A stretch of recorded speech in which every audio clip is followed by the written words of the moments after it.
जय माता दी। बड़ों को मेरा चरण स्पर्श और छोटों को मेरा प्यार। हाथी घोड़ा पाल की जय कन्हैया लाल की। आ गए हमारे श्री कृष्ण यानी कि हमारे बाल गोपाल। कृष्ण जन्माष्टमी का महत्व हमारे हिंदू धर्म में इतना माना जाता है क्योंकि शायद श्री कृष्ण ही हैं जिन्होंने प्रेम का वास्तविक अर्थ समझाया है।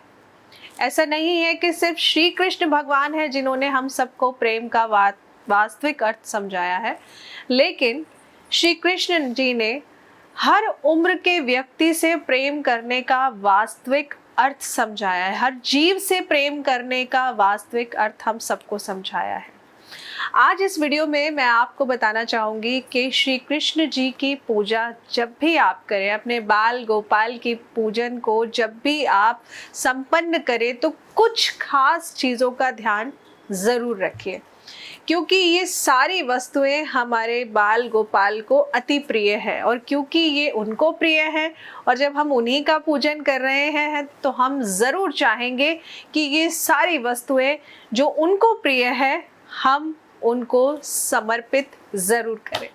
सबसे पहले जो आपको ध्यान रखना है वो ये कि श्री कृष्ण की पूजा में, अपने बाल गोपाल की पूजा में आप बांसुरी को ज़रूर शामिल करिए। बांसुरी श्री कृष्ण बजाते हैं, इसका अर्थ ये है कि बांसुरी की तरह मिठास जुबान में ज़रूर होनी चाहिए। लेकिन क्योंकि हम कलयुग हैं तो कुछ लोगों की ज़ुबान में मिठास है, कुछ लोगों की ज़ुबान में कड़वाहट है। शायद जिनकी ज़ुबान में कड़वाहट है कुछ वजह उनके लिए सही रही होंगी, इसलिए कड़वाहट है ना। तो हम किसी को दोषी नहीं करार सकते, क्योंकि आप बीती सबको समझ आती है, जगत बीती कोई नहीं समझता है। तो श्री कृष्ण की पूजा में बांसुरी का ज़रूर उपयोग करें। जब भी आप श्री कृष्ण को पूजा अर्चना करते हैं तो आप बांसुरी पूजा में ज़रूर रखिए। इसके अलावा जो सबसे ज़्यादा ध्यान देने वाली बात है वो ये कि जब भी आप अपने बाल गोपाल की पूजा करें तो छोटी सी गाय की मूर्ति उनके समक्ष ज़रूर रखिए, क्योंकि श्री कृष्ण को जितना प्रेम हम सब से है उतना ही प्रेम, और मैं कहूँगी उससे कहीं ज़्यादा प्रेम गौ माता से है। श्री कृष्ण के पूजन में आप छोटी सी गाय की मूर्ति ज़रूर सम्मिलित करिए। ऐसा करने से उनके पूजा में, अगर आपके द्वारा की हुई पूजा में कोई भी छोटी मोटी अगर लग रहा है कमी रह गई है तो श्री कृष्ण ज़रूर उसको माफ़ करते हैं, क्योंकि आपने तो श्री कृष्ण के साथ गाय माता को ही विराजमान करा दिया।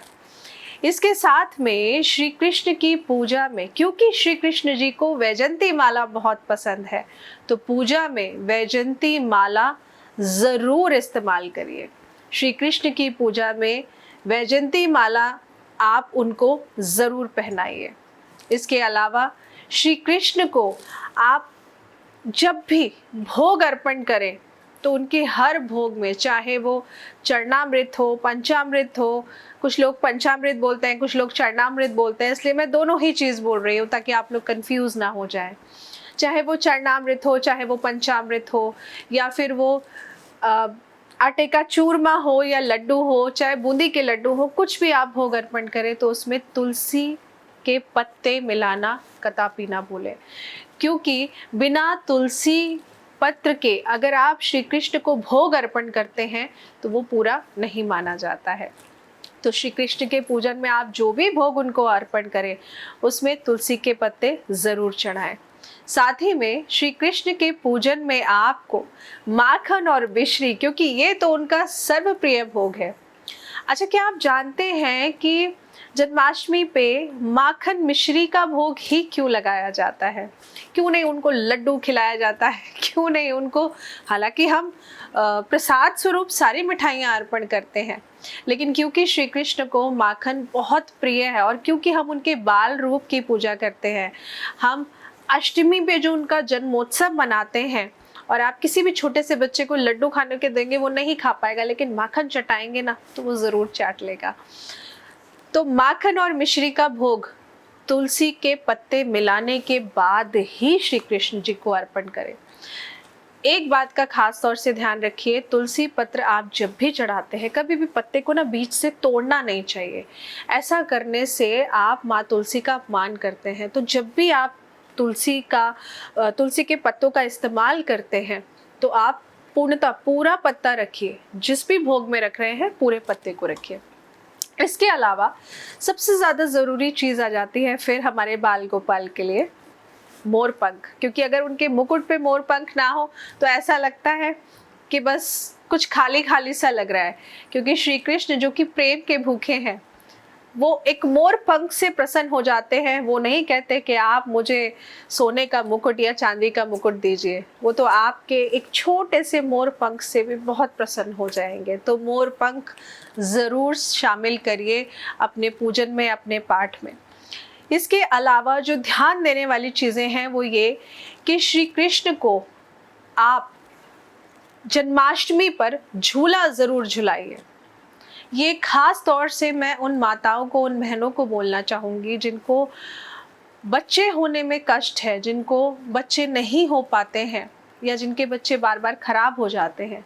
तो आप जन्माष्टमी पर श्री कृष्ण को किसी भी मंदिर में जाकर बाल गोपाल को आप झूला ज़रूर झुलाया करिए। ये आप एक पूजन के नियम में बना लीजिए। और अगर आपके घर के पास के मंदिर में ऐसी व्यवस्था रोज़ के लिए करी गई है तो रोज़ आप थोड़ा सा झूला झुला कर आइए, लेकिन श्री कृष्ण जी को झूला ज़रूर झुला कर आइए। तो ये कुछ खास बातें मुझे आप लोगों से कहनी थी कि आप लोग जब भी हमारे श्री कृष्ण जी का पूजन करें, हमारे बाल गोपाल का पूजन करें, तो इन बातों का खास तौर से ध्यान रखें। आशा करती हूँ आपको ये जानकारी अच्छी लगी होगी। अच्छी लगी हो तो प्लीज़ लाइक, कमेंट, शेयर ज़रूर करिए। चैनल को सब्सक्राइब करना मत भूलिए और जुड़े रहिए, क्योंकि और भी बहुत सारे खास उपाय लेकर आई हूँ आप सभी के लिए, जो आप जन्माष्टमी पर कर पूर्णतः उनका फल ज़रूर पा सकते हैं। जय माता दी।